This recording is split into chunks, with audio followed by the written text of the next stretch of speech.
Hey guys, Mike Sullivan here with First American Axe and Forge, part 2. I forget. Oh man. Anyway, we're here answering questions with Tracey Wilson again. We have someone from Connecticut, Vinny. He's got 5 questions, and these are pretty good questions. I like them. How do you source food? Well, for me, when I go out survival situation, there's 2 things I look at. Am I doing this, do I have to, or am I doing this just to practice, my skills? And if I'm going to practice my skills, that's pretty simple. I just take a little bit, just, so I know I'm identifying certain things, catching certain things, and then, maybe even some of them put back. I don't take in abundance. But enough, I go back, process whatever it is, so I keep my skills up.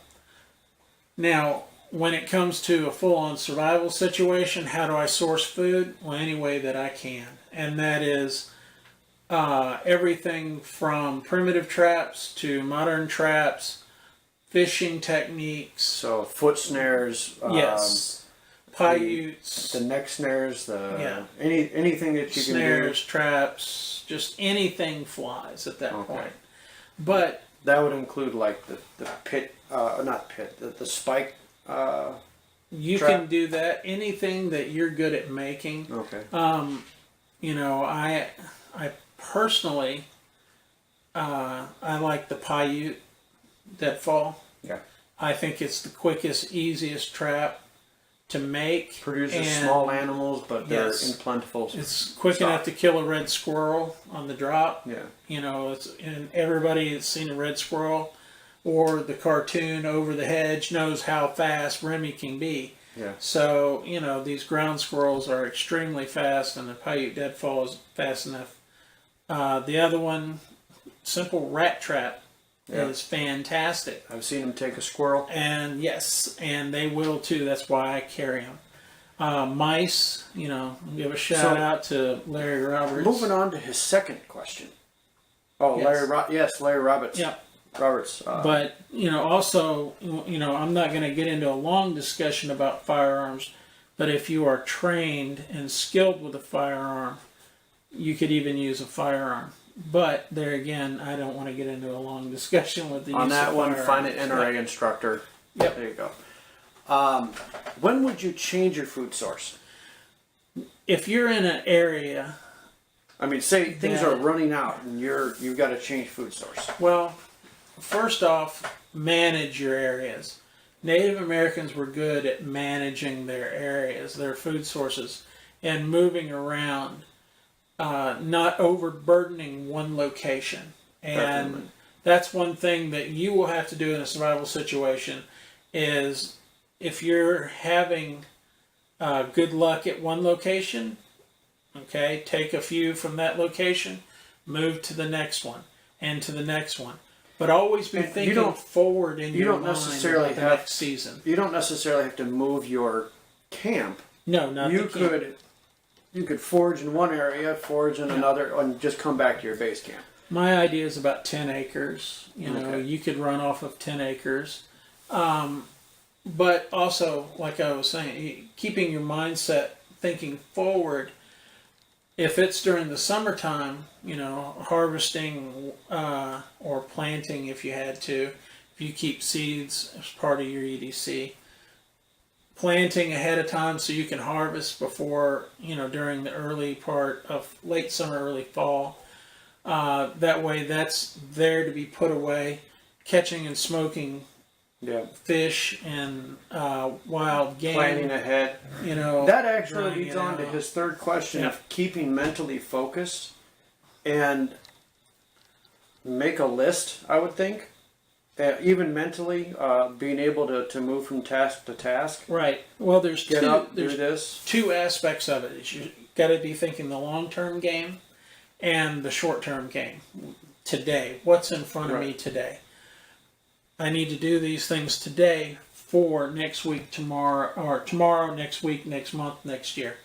And every day, get up, pick one task, complete that task, and move on to the next. Try to have 3 to 5 tasks a day. And if you complete those, move on to something else. You never gather enough firewood. Yeah. You know, so do that. If you can spend or need to spend extra time fishing, spend the extra time fishing. You know, Use carving, as little calories as possible. Yeah, you know, bring your shelter up to speed a little better. You know, work Always on those improve things. something. Yeah. Keeping tasked. Yeah.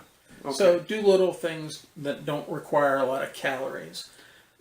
So he also asks, what are your 5 essential items? What would you, if you had nothing else, 5 items, that's it? If I had nothing but the 5 items, That's it. And I've been asked this a lot of times, first one over anything, if I can have, I'm going to take with me, is a cutting tool, which is a knife.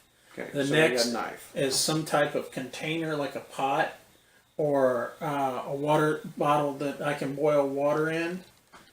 The next is going to be a tarp, a thick tarp, whether I just roll myself up in it or make Or a more shelter. stylized shelter. That's fine. And the next is going to be a ferro rod, ferrocerium rod, To ensure to fire. ensure that I can get fire wherever I'm at. Okay. Because by golly, you know, you need something quick and easy to do it, and it's waterproof and you can rely on. Right. So And number 5? ferrocerium rod, and number 5 over anything else And I like this one.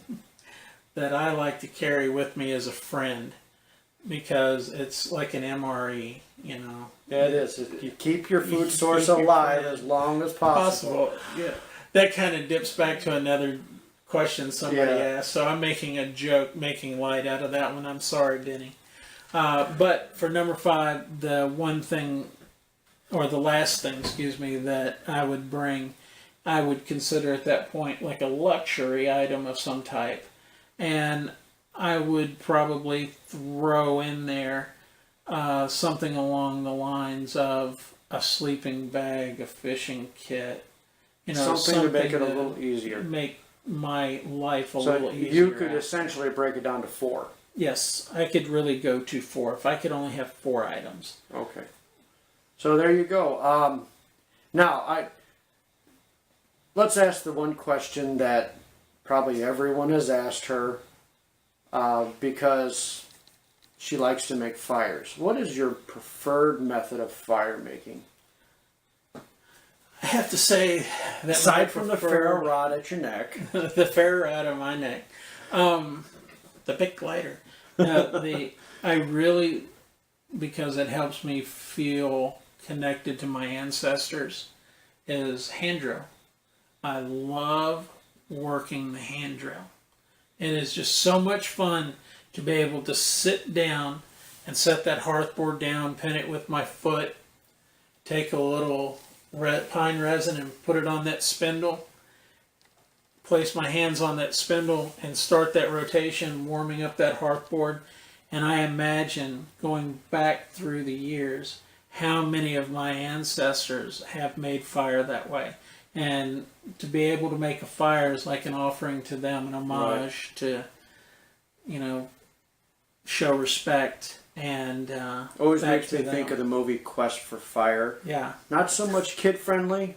Parents, just make a note, not very kid friendly. Mm. But it is that quest for fire. It's what drives us as a human to just innately gather around it. If you haven't seen the movie, it's worth it. It's an old 80s movie. Ron Perlman's in it. Yeah. 70s, late 70s, early 80s. I think so, yeah. Check it out. It's a trip. It's really funny. But Vinny, there you go. There's your Thanks for the questions questions, answered. Vinny. Thank you much. Mike Sullivan with First American Accent Forge with Tracey Wilson. Leave no trace. like, subscribe, make a comment below. See you on the next flip side. Thanks, folks. That was funny. That was funny.